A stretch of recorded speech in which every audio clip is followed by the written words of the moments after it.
All right, Peter Gabransky back again. We're going to go through now the demo of how I collect a union catch-up referral, okay? Again, when I'm asking for referrals, it's not I'm asking who, it's I'm assuming who they're going to give me. And I'll explain what I mean by that in a minute. Now, when I'm going through to collect a union catch-up, I'm going to do it right after that health services discount card. And the whole point of it is make it very nonchalant.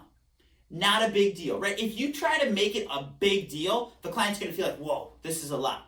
Make it not a big deal, no worries. So here's the verbiage I'm going to use. So let's just say it's a nurse, because we used that in the previous segment. A nurse. I'm going to say, so Mary, right now, not all M&A members are getting their benefits they're entitled to. Number one, that letter, they're actually not getting in the mail. All right. Or number two, they get it in the mail. What do you think they do with it? Throw it out. Of course they do, right? So with everything going on right now, they want to make sure that all nurses have gotten their benefits they're entitled to. So they ask you to participate in the union catch-up program. Very simple, Mary. You choose 5 coworkers. We just take down name and number, run it through our database to make sure they've been seen exactly like I'm doing with you. Now, I know you said you've been a nurse for 10 years. I'm sure you're close with a few coworkers, right? Perfect. Who do you want to start with? And right then and there, I'm going right in to type in the referral.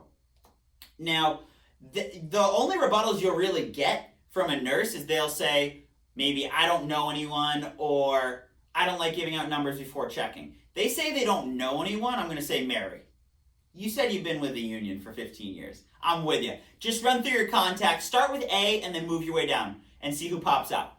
Because all of a sudden, once they get into their phone, that's kind of like the sweet spot where they're like, oh, okay, yeah, I can give you Nancy, I can give you Karen, I can give you whoever, right? The other rebuttal you get is, I don't feel comfortable giving out my coworkers' numbers. Here's what I'll tell you. That goes back to your rapport's off, all right, number one. But, because if they don't trust you to give out the numbers at that point, that's an issue. Here's how I'm going to handle it, though. If they say, again, you know what, I just don't feel comfortable giving out names, numbers before checking with them first. Mary, I completely understand. What you got to realize, though, is with everything going on in the world today, obviously, nurses being in the front line, they want to make sure you've gotten all your benefits you're entitled to. Now, what we found out is most nurses aren't mad, at least for having the opportunity to make sure they've maxed out their benefits if, God forbid, something happened to them. What I'll do, though, is I'm going to send you over a text message just to send to them first. And if they're not interested in meeting with me, I'm just going to remove them from my list anyway. It's no pressure, okay? But you said you've been with the union 15 years, so I obviously know a few people. Who would be most comfortable? Who do you want to start with? And again, I'm looking right back to my computer, starting to type in those referrals. Because again, all they're going to really give you is smokescreen rebuttals. And a smokescreen rebuttal just means they don't feel comfortable with you to give you the referral. Because put the other shoe on, right? In this example, if they're a nurse and something, God forbid, happened to their family, do you think they'd want the benefits? Of course they would. So you've got to convey that to the client. But again, you're being very nonchalant.